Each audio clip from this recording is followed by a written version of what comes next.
What's up, YouTube family? It's your boy Mo, man. We here today with another reaction video, man. We got the Rollin 60 Crips. We got the motherfucking Rollin 60 Crips trying to check the wrong rappers in LA, man. You know, we're gonna get right into it, man. I ain't gonna hold y'all up, family. You know, we don't do none of that. Let's get right into it. The rap game, a lot of crazy things have become the norm, especially with gangs and rappers. One example is checking in, a glorified form of extortion supposedly pushed mainly by the Rollin 60s Crips. It's been rumors that LA is probably one of the most dangerous places for rappers. Do you believe that's true? Yeah. Because, I mean, everybody be checking in. But not every rapper is down for that. From Rick Ross standing his ground. Ain't no checks getting cut. Ain't never no checks getting cut. I don't play those games. I consider that extortion. We don't play like that. It really is, though, if you really think about it. And if you really think about this shit, too, not trying to get too political, it's only black people doing that shit to black people, bro. And that's fucking crazy. That's really fucking crazy. I love my people to death, bro. We do some ignorant ass shit. I love my people to death, bro.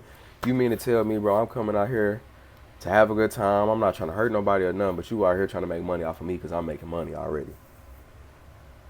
Just because I'm in your area, or it might not even be your area. You might just know I'm in your city, and you like, oh, let's go push up on them. That's nah, bro.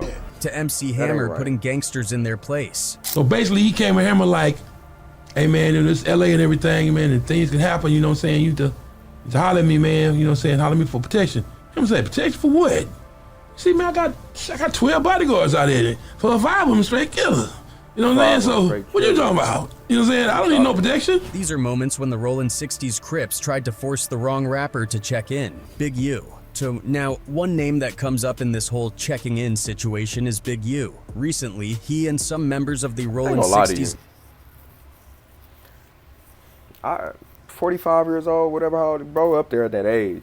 I'm not trying to be all in these cameras like this, man. I've already been on the scene 20 plus years, bro. Like, at least for not this way, bro. I'm not hearing good things about Big U at all, and Neighborhood Crips got taken in, and one of the wild charges against him is extortion. Gene Henley Jr., biggest gangsters in the career world, criminal really known not. as Big U, The most biggest gangsters, most niggas in the world. Come on, bro. Leadership role in the Crips criminal street gang, the entertainment industry, even if you do got a 20 plus run, his own criminal enterprise. An enterprise. You got 20 plus run. I'm trying to do one 45 year plus run. Robbery, 50, come on, bro.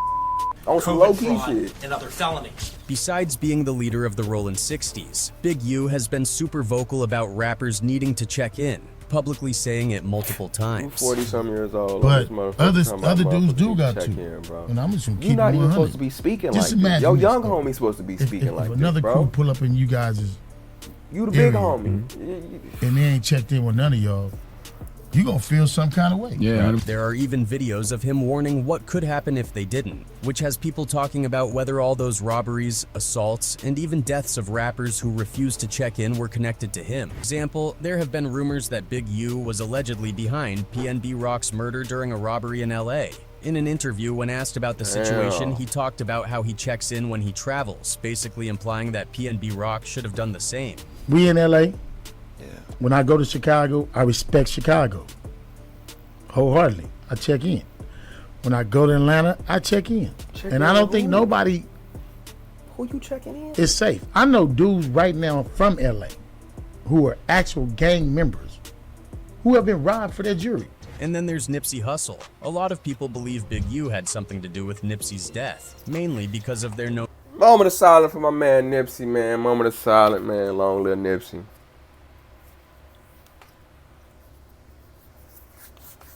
Long live Nipsey, feud. But according to insiders, a major reason Big U might have ordered a hit on Nipsey was because Nip stopped paying him for so-called protection. Everybody know Big U and Nipsey had an argument, homie. Everybody know Big U was shaking Nipsey Hussle down, making him pay protection fee, sorta. Nipsey Hussle got smart and say, I don't wanna pay you $20,000 a month no more. And Nipsey Hussle come up dead. He lost his protection, and the hood killed him. We all know this, homie. Another reason is Nipsey got too big. Even though Big U was a boss in the streets, the moment Nipsey pulled up, all the attention was on him. Wasn't nobody screaming Big U till he had to get the little. Ain't nobody screaming Big U. Big Eugene. Nigga, ain't nobody screaming that shit, bro. Man, bro, you can't just make your money lay back in the back, lay back, get your money, bro. On me out the way, it was nip, Boy, nip, in that nip. cell right now, though. I bet he wasn't in that you. motherfucker trying to be cool now. Big U, Big U ain't in the hood when Nip Convert to come through the Islam. I hood. bet he in that motherfucker trying to do The that, little bro. homies ain't looking at Big U, they looking at Nip, cuz. And in gang culture, no one is allowed to be bigger than the gang, so they had to take him out. Yeah, Nip was getting bigger than the set, cuz. And don't nobody get bigger than the set is what I was told. So they killed that.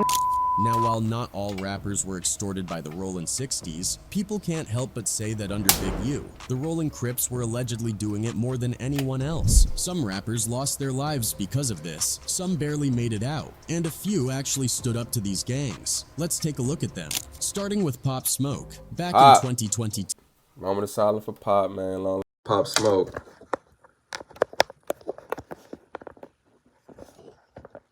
We're really losing some. Dude, Hassan Cam was on a podcast where he talked about how these extortionists keep tabs on rappers, knowing exactly what hotels, villas, and spots they're staying at.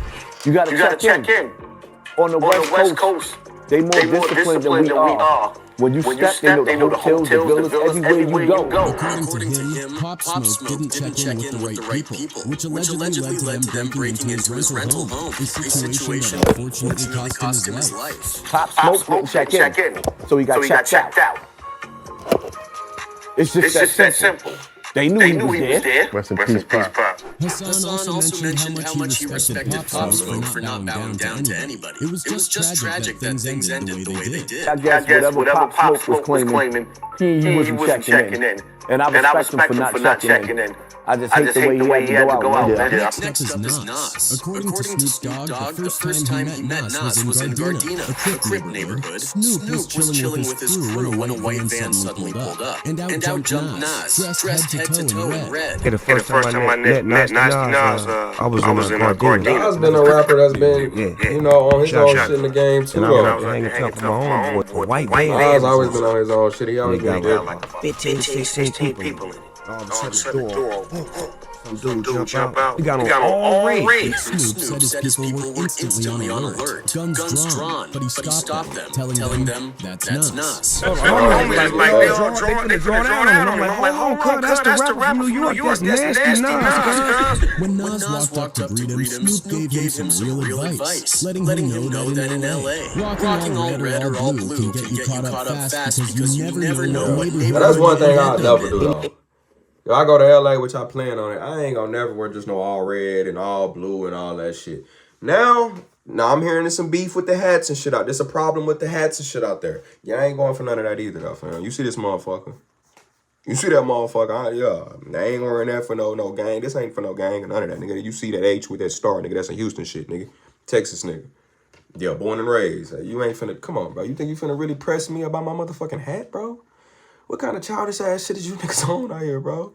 This shit ain't even that gang. This shit ain't even gangster at this point. At this point, you niggas is just trying to live some shit. You niggas is just, bro. You niggas want some type of fame or some type. It's a dopamine or something going in you niggas mental. That's like, oh, this is the right thing to do. This gives me some type of clarity and something, bro. I would never understand. Shake my hand. I'm like, it's a pleasure to meet you, but let me let you know, when you ever in LA, don't ever jump out with no red or no blue on, because you don't know what. But I guarantee you, even after he did hopped out with all that motherfucking red on, I mean, he got the conversating and they got the picking his mental. You see that Nas a cool person. You finna, but I mean, that's that LA shit, I understand, but at the same time, it show you how us as blacks, bro, we just be really tripping off of bullshit, bro. You finna hop out on a nigga because he got on all red. Yeah, I mean, yeah, we know that's the blood colors, but it's like, bro, you don't know this man for real. You don't know this man for real. Like, come on, get to know him first. He ain't hopping out with no guns blowing. Why the fuck is y'all? Shit don't be making sense. Nas didn't care where he was, let alone about checking in. But according to sources, that decision might have had consequences. Rumor has it his home was later invaded, though thankfully nothing serious happened. Okay, Nas got his house broken into. Two criminals went to the rear door, broke the glass, kicked Next up is Eminem. Back in 2003, Eminem Slim Shady. Booyah Tribe on their single 911.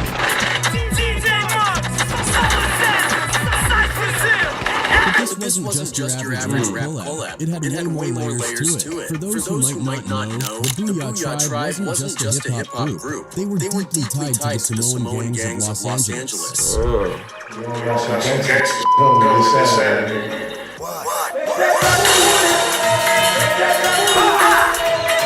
And if you're familiar with gang culture, you'd know that the Sons of Samoa are no joke. They might come across as chill and easygoing, but when provoked, they're known to snap. I ain't gonna lie, I done seen some hard ass Samoans, bro. Not personally, but from doing my little research and shit. Them Samoans is really trying to punch some shit down. Consequences can be deadly. Did you catch this? 100%. Samoan. Lift up the shirt, bro. Lift up the shirt. Lift up the shirt. Look at that. Samoan. Back in 2020, Booyah T.R.I.B.'s nephew, Monster Gunja, revealed that back in the day, his uncles weren't just rappers. They were also working as security for Eminem. Didn't they do security for Eminem? A little bit when M used to come out to the West Coast, is that correct? Yeah. Turns out, Slim Shady was being extorted by the Los Angeles Crips. He was getting extorted by some Crips?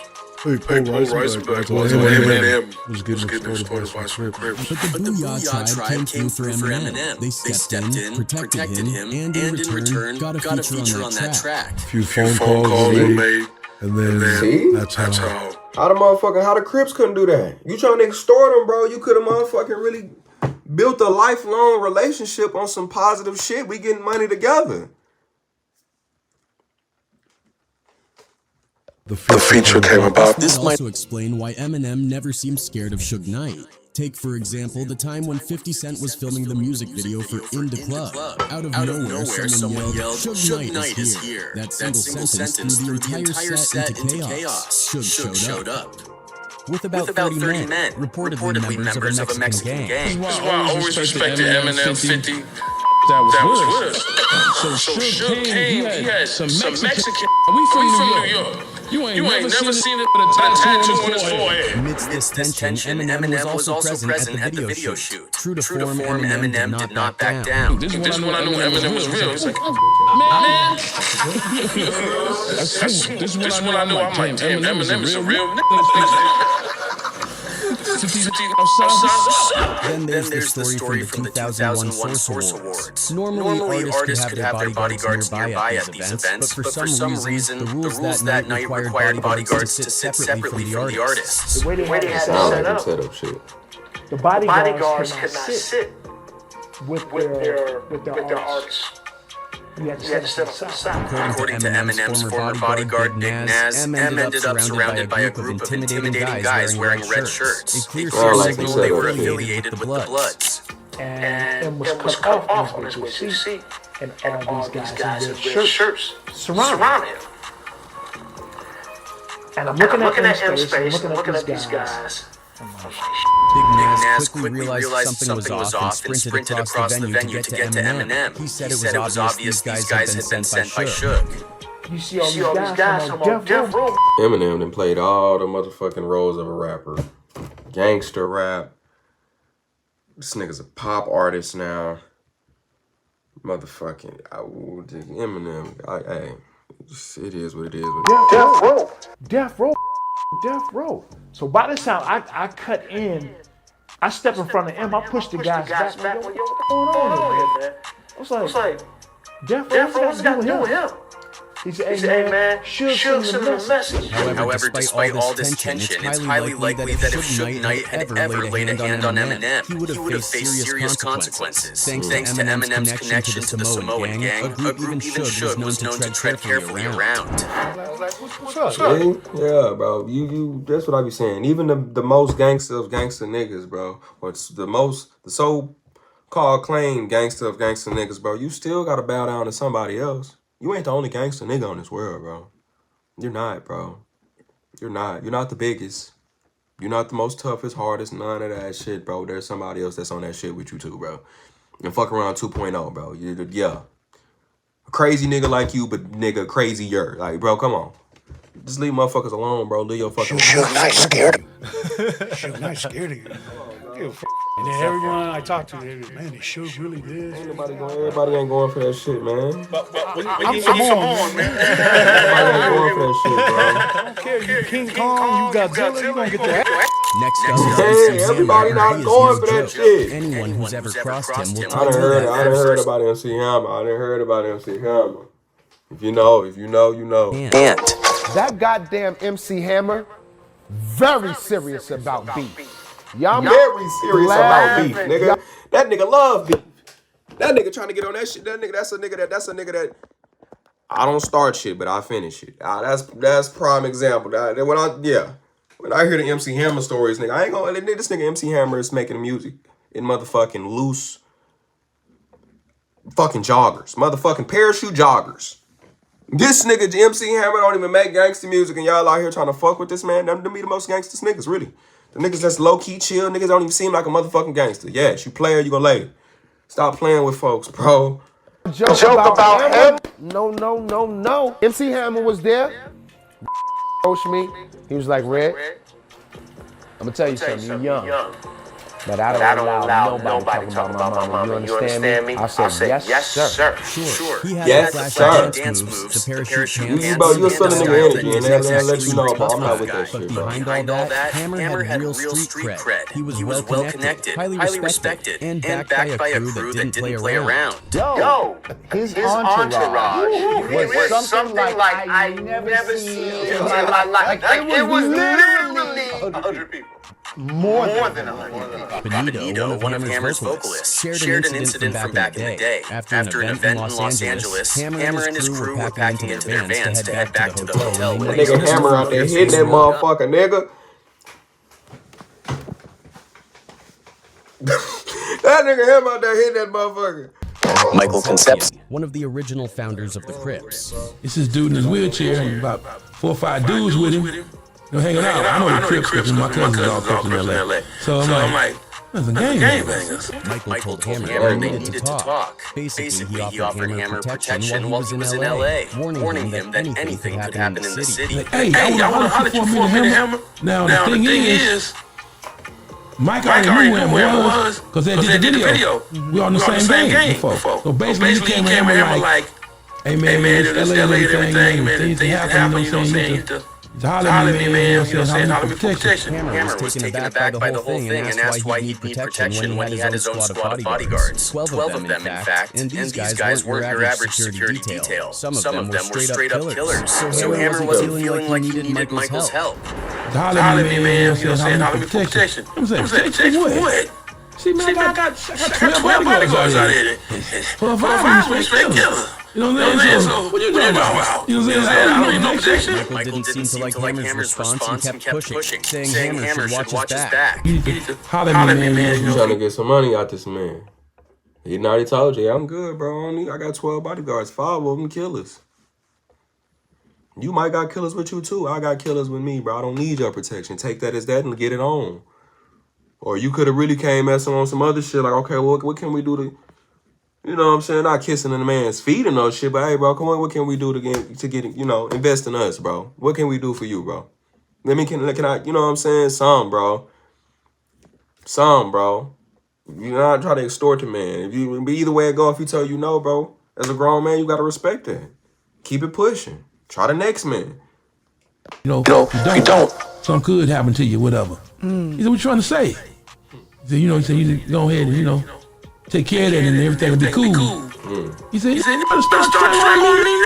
That's when things got heated. Hammer's bodyguards were ready to handle the situation right then and there, but Hammer held them back. Instead, he made it clear to Michael that one phone call from him could shut the whole thing down. Hammer wasn't bluffing either. The next morning, Michael actually came back to apologize, showing just how much respect Hammer commanded. And Hammer looking like, yeah, I'm waiting for you to move. Hammer, hey, what's up? He said, hey man, it's like this. I'll make one phone call, and all this will go away. Next up is Snoop Dogg. After he blew up, his own crew, the Long Beach Crips, started feeling some type of way. They thought Snoop wasn't doing enough for them. He kept repping and name dropping. That's crazy, bro. Like only one man can do so much. Like I guarantee you Snoop was probably helping. That man got a family to feed too. That man got other dreams and aspirations he trying to handle and get handled as well. Like, bro, nigga can't, a grown man can't take care of another grown man, bro. It's no. When in the history of manhood have you ever heard of another grown man taking care of another grown man? Like, it ain't not gonna work, bro. It ain't gonna work. Then I mean, like, yeah, I mean, shit, then he can't take care of everybody. 4, 5 of you niggas maybe at the most, maybe even 4 max. But a whole clique of 12 man, shit. I don't know. I'm honest and truthful because I be thinking about this type of shit too. If I could really, I would start something. I can't just give no handouts, but I could start investing into something where my homies manage it or something. Y'all are all eating from it too. You may not be on tour or nothing with me, but hey, you can chill at the crib, run this little corner store, run this car wash. Hey, run this tax loan business right quick. Come on, bro. It can be done, but boys just be wanting handouts. That's what it be. But they claimed he wasn't giving back. One specific incident that really rubbed them the wrong way was brought up by a crip from Long Beach named Flossie. According to him, one of the homies had opened up a new restaurant in the hood, and it was quickly becoming a popular spot. Since Snoop had the platform and the influence, they reached out, hoping he could invest in the business or at least promote it on his Instagram to help it gain even more traction. My homeboy Kenneth had a little soul food restaurant. You know what I'm saying? And I was hanging around, and the homies was hanging up there until this was beginning to be the spot. But instead of supporting Snoop, reportedly brushed them off. Flossie claimed that Snoop acted like they were just looking for a handout, like they were always expecting him to give them money, when that wasn't the case at all. I'm hearing all this sidebar chatter that Snoop, and I'm reading texts back and forth with Snoop to the homies, and he talking to homies like peasants or something. Like he gonna make the world think always depend on him for money. Then came the rumors. Word started spreading that Snoop had been straight up banned from his old neighborhood. The story was that he pulled up to Long Beach with 3 or 4 cars full of security, but instead of being welcomed, he was rejected. The gang wasn't showing him any love. And supposedly, they had made it clear that he wasn't one of them anymore. Naturally, this didn't sit right with Snoop. He wasn't about to let people spread stories like that without addressing it. In a video response, he shut down the rumors, saying none of that ever happened. According to him, it was just a bunch of bitter gang members trying to stir up drama because he was focusing on mentoring young talent instead of associating with them. Years old. You can't get a job, cuz? You mad at me, cuz? Cause I won't help you no more. Cause I can't do nothing to help you no more. Cause I'm focused on helping out the kids. Mad and jealous at me because of what I'm doing. Trying to blemish my name. I mean, Snoop could be wrong. He couldn't be wrong. But at the end of the day, bro, as a grown-ass man, you got to make shit happen on your own, bro. You got to make shit happen on your own, bro. Like, for real, as a grown-ass man, like, me honestly and truthfully, bro, I hate asking for shit. I hate asking for shit, bro. I don't give a fuck if I'm, bro, a millionaire, bro, and I go ask you for $500, which I know that ain't shit to you, nigga. I'm not asking. I don't want to ask you for that, bro. No, I'm going to go get it on my own. I don't give a fuck if it take me 3 months, bro. I can say I got it on my own. It would not feel good to me saying, oh, bro threw me $500.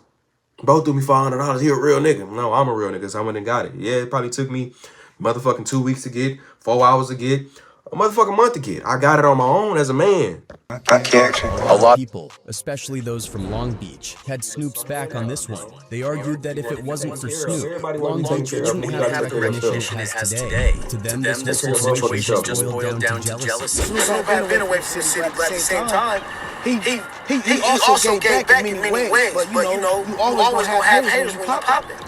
You don't have haters when you're not popping. I don't know why these shit was knowing, and he was doing for the youth. He been doing his football league. Football, bro, come on, man. Why is that no Snoop? Nah, I ain't gonna lie. The last little shit Snoop did when he went to that inauguration and rapping and shit for Donald Trump when he years later was talking shit about him. I already know you went to, I already know you had to go get your money, Snoop. I already know. But I don't think I would have done that. I'm already getting money. I don't need your money. People don't look at it like this football league done got mothers so happy and sons out the hood. He real for that because he grown himself. He had to work for what he got right now. Shit, and a lot of them young niggas that was on Snoop team are in the league right now. Yes. What's bro? Jack some bro went to Poly, I think. Cole motherfucker, he play for the Raiders now right now. DB. Yeah. I mean, but you come on, bro. Deshaun Jackson, all these motherfuckers, bro. Come on, bro. It's a hell of motherfuckers that's in the league right now that was on Snoop team, bro. I was around Snoop, trained by Snoop and his associates, bro. Come on, let's be real, bro. Snoop ain't just no motherfucking gangbanger. Snoop is a father. Like, come on, bro. Folks got to grow up. Folks, come on, man. So for the man to say they ain't give him not no handouts out here, we grown out here too. Yeah. For him, so any say Snoop can't go back to the hood and all that, they're lie. You feel me? Because Snoop got money. Now, there were some rappers that the gangs did successfully extort. They saying some One real example shit, being right? Rick Yeah. Ross. They talking about the whole ass niggas. That's what This niggas beef mad. was no They joke. old. The GDs didn't just make threats. They posted death threats against Ross on YouTube, making it very clear they were serious. Things escalated to the point where a hit squad even opened fire on Ross in South Florida. So what exactly did Ross do to get on their bad side? It all goes back to Ross's hit song BMF, where he raps, I think I'm Big Meech, Larry Hoover whipping work hallelujah. This line didn't sit well with Kevin Clayton, aka OGKK, a local gangster with deep industry connections. OGKK was the go-to guy for rappers visiting Atlanta and one of the chief enforcers of the hate committee of the GD. He felt disrespected by Ross's lyrics, believing it was inappropriate for Ross to use the name of GD founder Larry Hoover without permission from the gangster disciples.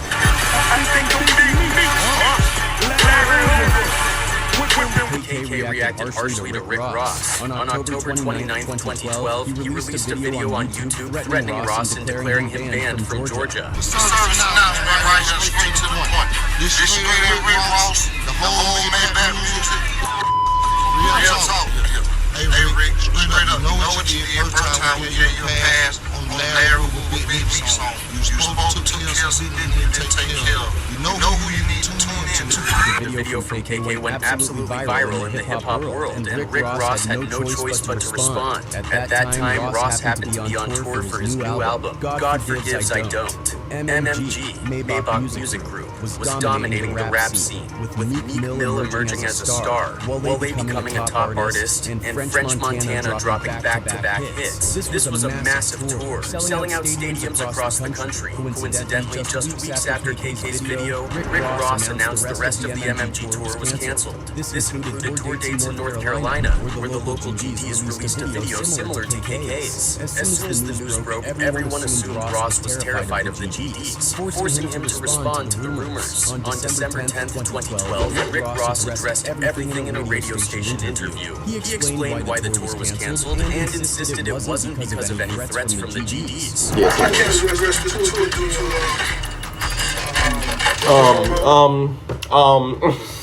Ross, come on, fam. Better not take your ass to Georgia. Wasn't really his business, you know what I'm saying? He canceled a date of mine. I was going to Tucson, Arizona. Okay. So I just felt like that was some power that I needed to take away from home. So I canceled the rest of the dates. And never wasn't doing any threats. You know, I'm also certified now. I'm a real boss. I'm a real boss. Ricky Rose is a boss. I'm so certified worldwide. He's trying to hype himself up. 1,000 gangsters in the hood. Pull up the footage of me walking out in Chicago on the stage with the chinchilla dragging on the floor. You let me know if that's the swag of somebody that's fear they like. Ross stood his ground, defending his reputation like a man. But what do you think? Did he cancel the tour because of the GDs, or was it just a coincidence? Before you decide, let's dive into the next incident that might change. January 27, 2013 was Rick Ross's 37th birthday. He headed out to Brickell, Miami to celebrate. After a joyous night, he drove home in his Rolls Royce with a woman named Shataraya at 4:42 a.m. while driving through Fort Lauderdale to his... Who the fuck is Shataraya?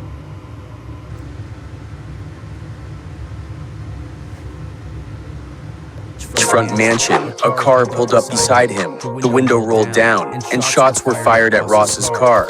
Ross punched the gas, speeding down Los Olas Boulevard. After creating some distance, he made a sharp right onto 15th Avenue, losing control of the Rolls-Royce and crashing into a nearby apartment building.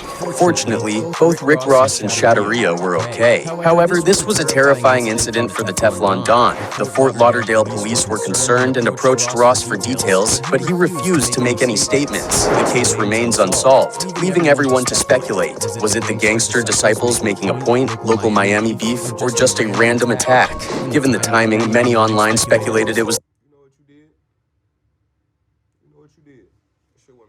GDs. This rumor gained traction when, in a 2016 testimony, an Atlanta GD named Markel White made some shocking statements. He told the courts that after the incident, Rick Ross agreed to pay the GDs $6 million to get off his trail. However, he clarified that the final payment was $3 million from Rick Ross to the Atlanta GDs. He didn't specify who exactly got the money, but we can imagine who it was. But getting back to those who stood their ground against gangs, we have Waka Flocka. Back in 2010, Waka was shooting a music video with Gucci Mane. That nigga Flocka used to have the streets going crazy.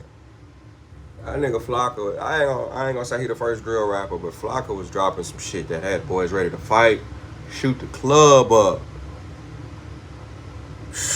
When suddenly this shows up on the set and starts yelling all sorts of crazy stuff at him.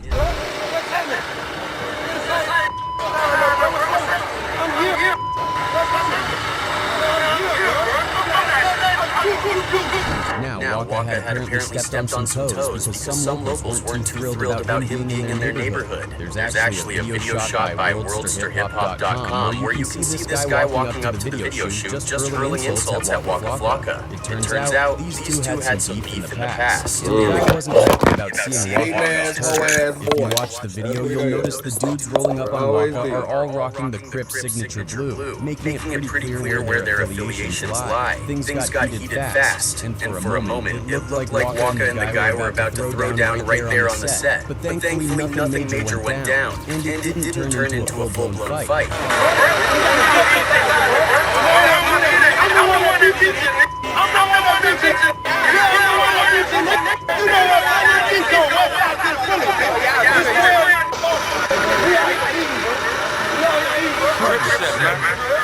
Gucci looking at this nigga like, I'ma shoot him.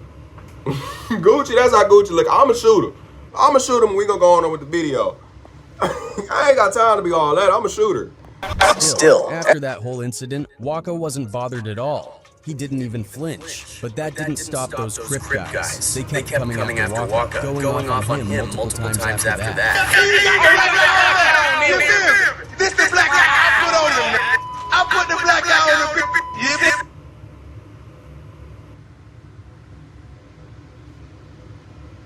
You see it? Waka Flocka, he's the bitch. You feel? Hold on. We can't have it. Nigga in our soul. You feel me? We just. And then there was the time Spider Lock and some Crips members went after Lil Wayne's security. It all started when Lil Wayne was featured on Shawty Lowe's Day No remix. And Lil Wayne apparently took a shot at the Crips. He had a lyric that says Sulu gang, if you ain't with that, for the food chain. I'm thinking about school, ocean, you know what you find in the ocean. I thought you sneaked this. According to Spider Lock, Lil Wayne came over to Spider Lock's location, where he had a studio to shoot a music video with T-Pain. Instead of Spider Lock getting the opportunity to talk with Lil Wayne one-on-one to find out if the song was a diss or not, Spider Lock ended up being with a large group of individuals. He came to shoot a video with T-Pain, and instead of getting an opportunity to approach him one-on-one, I ended up being with a large group of individuals. Things worked out together because they intended to attack Lil Wayne's cars in security, but thankfully they heard a police siren and dispersed. And they were leaving. When we encountered SUVs, we kind of approached the SUVs to do quite a few things. I think we heard one siren off in the distance. That's all it took. We was out of there. And this wasn't the only time Crips members would try to threaten Lil Wayne.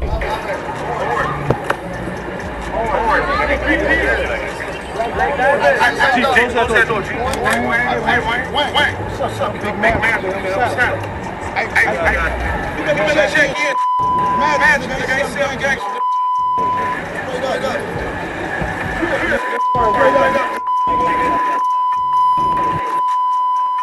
And then there's Charleston White, who never holds back when it comes to speaking his mind. Charleston has been very vocal about refusing to check in with any gang. He's even said in interviews I ain't gonna lie, I fuck with Charleston White, man. I fuck with Charleston White the long way. Even, you know, Charleston gonna say his motherfucking thing. He gonna say whatever come to his mind, whatever nigga. Salute to Charleston, bro. Charleston went recently. Shout out to Mac Mueller, too. I be watching bro page. He showed a clip of Charleston claiming, well, how his methods of how he bait motherfuckers in, bro. So, for instance, say he got an op. He gonna call the police on your ass. He gonna give them very described detail on what the fuck is going on, why you fucking with him, how he's trying to prevent this, and letting them know, please, y'all, please get control this man, because I don't want to shoot him. He gonna say that. He gonna say that.